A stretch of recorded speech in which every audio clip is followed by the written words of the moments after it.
Thank you, everybody, for coming to the Aaron Torres Podcast YouTube page. If you could do me a quick favor, see that little subscribe button at the bottom of your screen? Go ahead, click that subscribe button. Really does help our channel grow, our audience grow, and I really do appreciate it more than you know. So click that subscribe button. Appreciate your support. Now, here's the video that you came here for. All right, everybody. I'm back. Good to be back. So tell you what, it's a little bit of a quieter time on the calendar. It's late June. Hope everybody's having a great late spring into summer. It's going to be summer later in the week. Can't believe we are already here.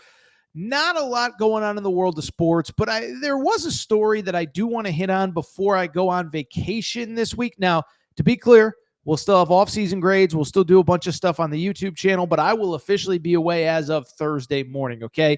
But the story, it involves tryouts for Team USA's U19 basketball team. Okay, so for people who don't know, living under a rock, not a story that is, is on your radar. There's a U19 World Championships are later this month into July. I believe they start June 28th. June 28th in Switzerland. And every team in the world sends their best players under the age of 19 to this event to compete for a gold medal world championship. Well, Team USA over the last week has been hosting tryouts. In Colorado Springs, Tommy Lloyd, Arizona coach, is the head coach. And the tryouts involve some of the best players in college basketball this coming season and beyond.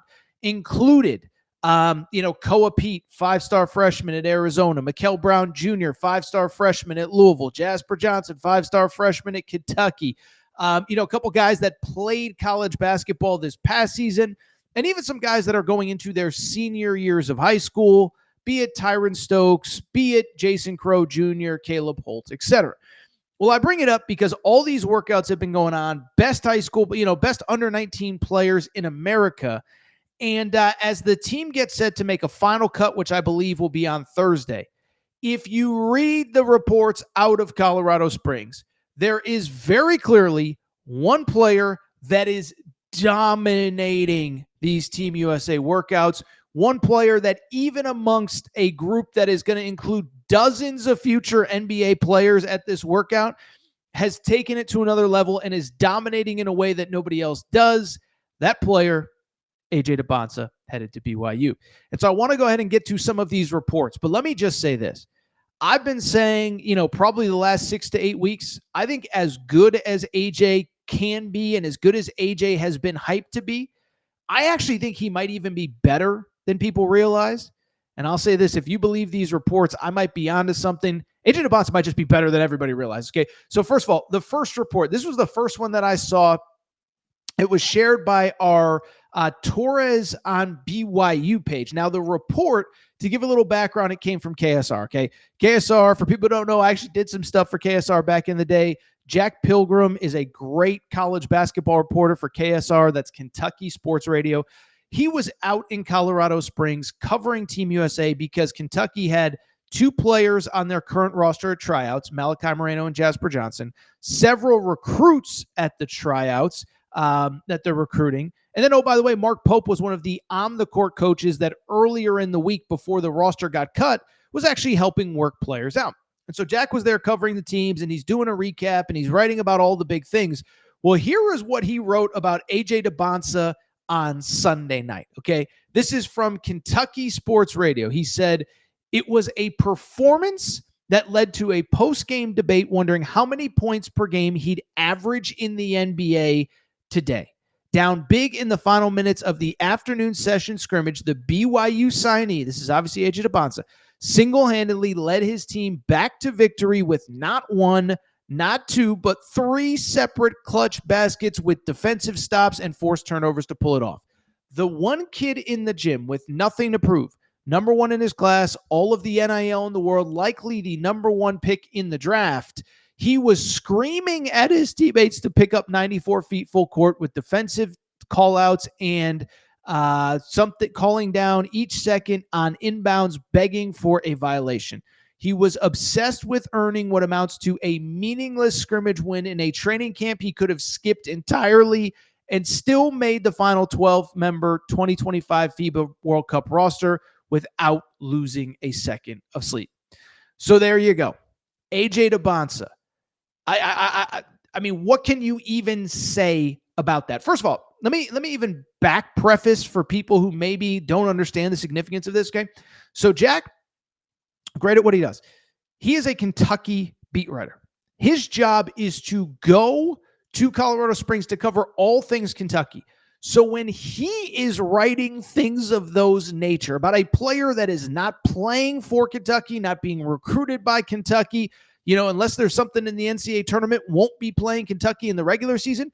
When a Kentucky beat writer is writing that, that AJ Dybantsa was dominant in that Team USA setting. And really quickly, I just love the part where he said this part right here. He said, the player with the one kid in the gym with nothing to prove, number one in his class, all the NIL money in the world, likely the number one pick in the 2026 NBA draft, screaming at his teammates to pick up 94 feet with defensive callouts and counting down each second on inbounds, begging for a violation. He was obsessed with earning what amounts to a meaningless scrimmage win in a training camp he could have skipped entirely and still made the final roster of the FIBA World Cup roster without losing a second of sleep. That doesn't tell you the competitiveness, the fire, which we'll get into in a minute. I don't know what is. Then I'll tell you this. I saw this second quote, and I didn't have a chance to get the full screen going. Producer Matt's doing some other stuff for me today. But this came from On3's Jamie Shaw, who is also there, a national reporter. This is what he had to say. I'm just going to read it off screen here. He said, AJ Dybantsa stole the show on the first day of media availability at the USA Basketball U19 training camp. The 6'9" freshman at BYU simply made every play necessary to lead his team to scrimmage win. One college coach watching said, if I was able to create a player and get all the best pieces and put it into one player, it would look a lot like him. It continued. Lengthy, 6'9", twitchy, fluid athleticism. The rising BYU freshman is able to self-create for clean in half court, and he showed in his session he can knock down shots. This is the important part. Down 6 with 90 seconds left on the clock, a switch flipped for Dybantsa. He scored the next 13 points for his team, bringing them to a 1-point win in overtime. The intensity changed. Everyone in the gym could hear Dybantsa's voice. 3 of his shots were threes, including an and one. And for the final bucket, he got downhill and finished in traffic. He was the best player on the floor for this session, and that was not in question. I mean, come on. What are we even talking about here? How about this? Those are some details that even the other report didn't have. Down 13 points with 9, or I guess it would have been 12 points. 12 points with 90 seconds to go. He scored 13 straight points. 3 3-pointers, an and one, a finish at the rim. Again, in a setting where all of the players are going to be in the NBA. He was by far the most dominant, the most competitive, leads his team to a win. And I just don't know how you can't be fired up if you're a BYU fan, but also a college basketball fan as well. Should mention right now, by the way, a couple things. One, make sure you're following our Torres on BYU page for late-breaking BYU news. Also, we actually interviewed AJ in Provo back in mid-May. If you missed that, the interview is available on the YouTube page. But in the big picture, this speaks to what I said a minute ago. I think in a season where he is entering as, I think, the most anticipated freshman in college basketball, maybe the player that more people are excited to watch than anybody else, I think you can argue that he's actually still not as good as people realize. First of all, a couple things stand out. One, 6'9". I said this the other day. I think he's actually bigger than 6'9". I heard that at BYU, they measured him 6'8" and 3/4 without shoes. So I think he's closer to 6'10". But when I think about AJ, a couple things stand out. The first thing that stands out is, one, I do think there's always this thought of, I don't know how to say this politely, but when a player is as good for as long as AJ has been, I do think there's a tendency by people who cover this stuff on a day in, day out basis to either overrate or try to elevate, because you just get tired of the same thing, right? It's like, why didn't Michael Jordan win 10 straight NBA MVPs in his prime, besides the fact that he retired for 2 years? But you get the point. It's because voters got tired of voting for MJ every single year. Whatever you think of LeBron, it's the same deal. LeBron probably should have won like 8 or 9 in a row. Best player ever. But you get tired of it, and I think we see that a lot in high school basketball recruiting.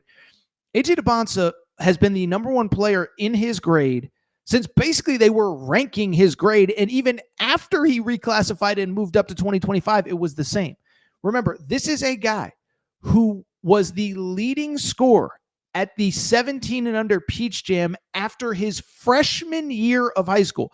So playing up against guys that were going into their senior years, he was going into his sophomore year. These are the best players in the country. He was the leading scorer in that age group. He steps up another year, dominates as a member of 2025, and there's the conversation about him versus Boozer, him versus Darren Peterson. And like I said, I think that just because of the nature of how long he's been in the spotlight, you just kind of default to, well, other guys are doing this. And it's like you just forget how good he is. But it was funny. I've told this story a few times. I go back to right after the Final Four.